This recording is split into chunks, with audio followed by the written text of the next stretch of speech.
लोगोफोर नोंथांमोननि थाखाय साख्रिनि रादाब गोदानै लानानै फैदों। बाहाय नुनो मोनदों SSC CGL recruitment 2019 नि बाहाय गोबां पोस्ट दङ, नाथाय बिथांमोना मेनसन खालामाखै गोबां पोस्ट थागोन होनना बुंदों। बिथांमोनहा लास्ट डेटखौ 25 नभेम्बराव होदों। गोबाव दंबावो जिहेतु बेखौ नोंथांमोना दा फारियै नायना लानानै बुजिनो मोननाय जागोन। जोबजासिम खिथालांनो आखायाव लानाय जादों। स्टाफ सिलेक्शन कमिशन अर्थात SSC बिथांमोनहा ग्रेजुवेट लेभेल एग्जामिनेशननि थाखाय ग्रेजुवेट लेभेल कैंडिडेट्सफोरनि थाखाय मोनसे सार्कुलार होदों। बेयाव नुनो मोनदों नोंथांमोननि थाखाय टोटेल पोस्टखौ खिन्थायाखै। अरिजिनल अफिशियल वेबसाइटआवबो गैया, बिथांमोनाव नैबेयावबो गैया। नैबे मोनसे जाबाय अल आसाम केरियार, बे वेबसाइटआव नायनाय जादों। दा बेयाव नोंथांमोना फारियै नुनो मोननाय जाहैगोन। पे लेभेलखौ लानानै बिथांमोनहा केटेगरि वाइज रानदों। पे लेभेलाव नोंथांमोना 47,000 निफ्राय 1,51,000 बेखिनिसिमनि सेलारि मोननो हाथावफोरनिसिम खोन्थानानै होदों। दा बाहाय आङो पस्टनि नेमखौ फारियै खिथालांनो आखायाव लानाय जाहैदों। एसिस्टेन्ट अडिट अफिसार दङ बेयाव, ओमफ्राय माइनर डिपार्टमेन्ट अफिसियेल केडार दङ बाहाय इन्डियान अडिट एकाउन्टेन्ट डिपार्टमेन्ट आन्डार CNAG ग्रुप बी।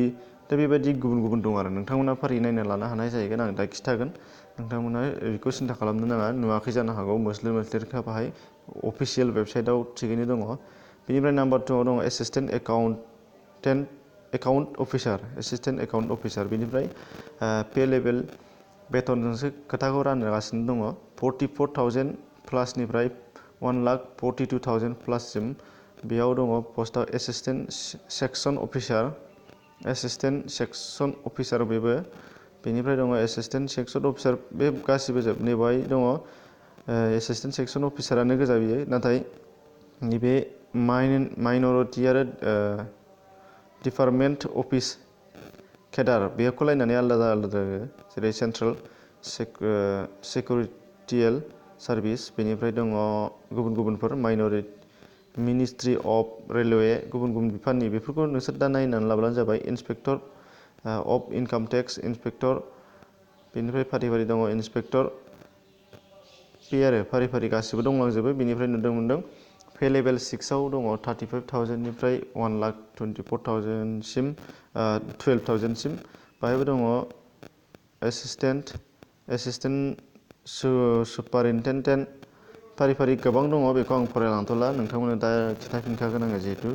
दा बेनिफ्राय एप्लिकेसन फिसनि खोथाफोरनाव फैयो। एप्लिकेसन फिसआ अबिसिनि थाखायल' 100, ST आरो SCनि थाखाय निल। बेनिफ्राय जुदि जायफोर बिथांमोना OBC बिथांमोना पेमेन्ट दाननांगौबा जायखिजाया क्रेडिट कार्ड डेबिट कार्ड गासैजोंबो एक्सेप्ट जागोन, सालान दानबाबो जागोन। नैबेहाय गोसो होनांगौ बाथ्राया डेट दङ। स्टार्टिं डेट एप्लाइआ 22 अक्ट'बरावनोमोन, बेथ' थांखांखाबाय। दा सोलिगासिनो दङ रेदिबानि। लास्ट डेटआ जाहैबाय 25 नभेम्बराव जोबहैगोन। बेनिफ्राय last date for making online fees पेमेन्टआ जाहैबाय 27 नभेम्बरसिम थागोन। पेमेन्ट आजावनाया, सालान दाननाय रिसिभ खालामनायाबो बेनो। दा बेनिफ्राय फारियै नायलांनांगौ एग्जाम डेटआ मा जागोन। टायार 1आ जाहैगोन बिथांमोननिया 2 मार्च 2020 नि 2 मार्चनिफ्राय 11 मार्चसिम जाहैगोन।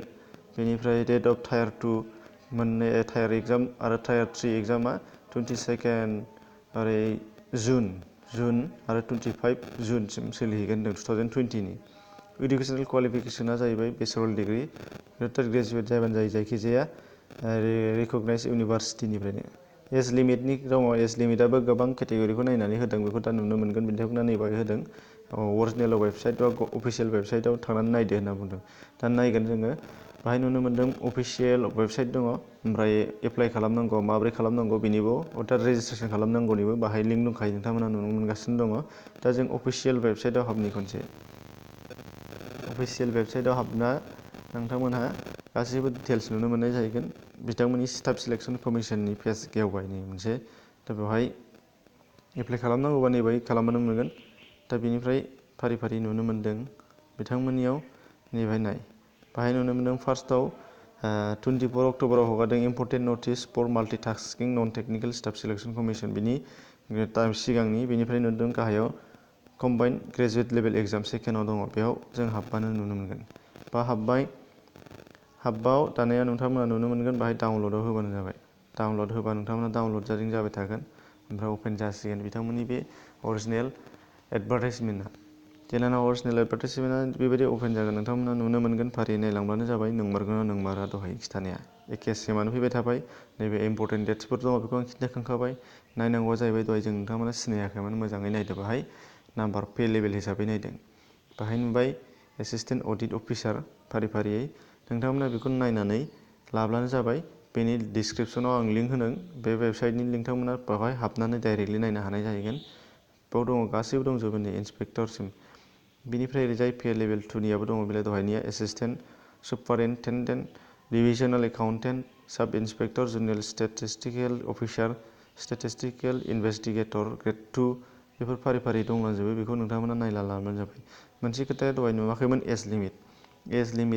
एज लिमिटआ गाहायाव थागोन एज लिमिट नुगोन लासैनो बाहाय नुनो मोनदों भेकेन्सिस रिजार्भेसना मारै दङ बेखौबो नुनो मोनगोन reservation for schedule caste schedule tribe other backward and persons with disabilities candidate for all the categories of post service गासिबो पस्टफोरावनो केटेगरिया राननाय थागोन होनदों उनाव गावसोर मेनसन खालामफिनगोन अर्थात बेनिफ्राय नेसनेलिटि बेथ' इण्डियान सिटिजेन जाखानांगोन बेखौ नायनांलाया एज लिमिटआव नैबो नुबाय नै एज लिमिटआ नुबाय for the post of which age limit is 18निफ्राय 27 इयार्स बे जागोन होनदों 18निफ्राय 27 इयार्सनि ओमफ्राय सेकेन्डनि थाखाय नाम्बार 2आव दहाय नुनो मोन्दोंमोन पे लेभेल हिसाबै रानबोनाय बाहाय 1आव 18 to 27 सेकेन्डआव 20 to 27 थार्डआव 20 to 30 फोर्थआव आप टु 18निफ्राय आप टु 30सिम ओमफ्राय